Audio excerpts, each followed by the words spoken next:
November 19th, 2026. That's the date the entire gaming industry changes forever. Not because of the gameplay, not because of the graphics, not even because it's the most anticipated game in history, but because of the price tag. Industry analysts are predicting Grand Theft Auto 6 will cost $80, maybe even $100 for the standard edition. And once Rockstar proves gamers will pay it, every other publisher is going to follow. The era of $70 games is about to end, and GTA 6 is the game that's kicking the door open to $80, $90, maybe even $100 games becoming the new normal. This isn't speculation, this is happening, right now. And whether you like it or not, your wallet is about to feel it. Hi folks, it's Gaming Site. Today we're talking about the price hike that could redefine the entire gaming industry. Let's get into it.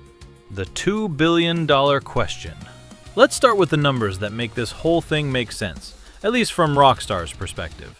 Grand Theft Auto 6 reportedly cost $2 billion to develop. $2 billion. That's not a typo. For context, GTA 5 cost around $200 million. That means GTA 6 cost 10 times more than its predecessor to make. And GTA 5 is the second best-selling game of all time, with over 200 million copies sold and $8 billion in revenue. So when people ask, why would they charge more? This is why. The development budget is astronomical. We're talking over a decade of work, hundreds of developers, cutting-edge technology, a map bigger than anything Rockstar's ever built, and enough content to justify that $2 billion price tag. But here's the thing. GTA 5 made $8 billion. GTA Online is still making money 13 years later. Shark cards alone have generated billions in microtransactions. So the question isn't whether Rockstar will make their money back.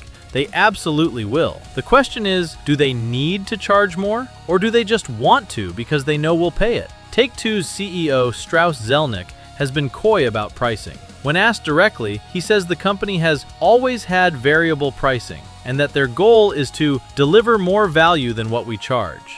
Notice what he didn't say? He didn't say, we're sticking to $70. He left the door wide open, and that door, it's about to swing. Mario Kart broke the seal first. Here's the uncomfortable truth. GTA 6 won't be the first $80 game. That honor goes to Mario Kart World. When Nintendo announced the Switch 2 in April 2025, they dropped a bombshell. Mario Kart World, the flagship launch title for the new console, would retail for $80. Fans lost their minds. Some defended it, saying the game offered massive content and justified the price. Others called it corporate greed, pointing out that Mario Kart 8 Deluxe, with all its DLC, cost $85 over several years, not upfront. Nintendo's Doug Bowser defended the price, saying it reflected the depth and breadth of playability, and that once fans saw everything the game offered, they'd understand. Translation: trust us, it's worth it. And you know what? People bought it anyway. Mario Kart World became one of the best-selling games of 2025. The backlash didn't matter. Sales proved that gamers would pay $80 if the game was big enough, polished enough, and hyped enough. Nintendo just proved the concept works. Now the rest of the industry is watching, and the biggest game in the world is about to prove it works at scale. The industry is waiting for Rockstar. Here's where it gets really interesting. Industry analysts openly admit that publishers are waiting for GTA 6 to normalize higher prices. Matthew Ball, a prominent gaming analyst, said that there's hope within the gaming industry that GTA 6 costs over $100. Why? Because if Rockstar does it and still sells 85 million copies in the first 2 months like analysts predict, every other publisher gets permission to follow. Think about it. Right now, $70 is the standard for AAA games. Some games like Mario Kart World have pushed to $80, but there's still resistance. Gamers complain. Some refuse to buy. Publishers have to justify the increase with massive content. But if GTA 6 launches at $80 or even $100 and still breaks sales records, that resistance disappears. Activision will charge $80 for the next Call of Duty. Ubisoft will charge $80 for the next Assassin's Creed. EA will charge $80 for the next FIFA. Every major publisher will point to GTA 6 and say, see, gamers are willing to pay more. GTA 6 isn't just a game, it's a test case. Rockstar is testing how much the market will bear, and based on the hype, the answer is a lot. The $70 to $80 to $100 progression. Let's talk about how we got here. For over a decade, $60 was the standard for AAA games. Then, in 2020, with the launch of the PlayStation 5 and Xbox Series X, publishers started charging $70. Sony led the charge with Demon's Souls and Spider-Man Miles Morales. Activision followed with Call of Duty. Take-Two charged $70 for NBA 2K. The new standard was set. Gamers complained. It's just a $10 increase, publishers said. Development costs are higher. Inflation exists. $70 is fair. And we paid it. Spider-Man 2? $70. Elden Ring? $70. Tears of the Kingdom? $70. We grumbled, but we bought the games anyway. Now we're seeing the next jump. Mario Kart World is $80. Industry insiders say GTA 6 will be at least $80, with premium editions hitting $100 or more. Dr. Serkan Toto, founder of Kantan Games, predicts the standard edition will cost between $70 and $80, with deluxe editions breaking the $100 mark. Piers Harding Rolls from Ampere Analysis agrees, saying higher-tier editions will definitely cross $100. Some analysts think Rockstar will play it safe with $70 for the base game to maximize sales and GTA Online adoption. Others think they'll go bold with $80, knowing the hype will carry them through. But here's the thing. Whether it's $70, $80, or $100 at launch, the precedent is being set. And once that precedent exists, there's no going back.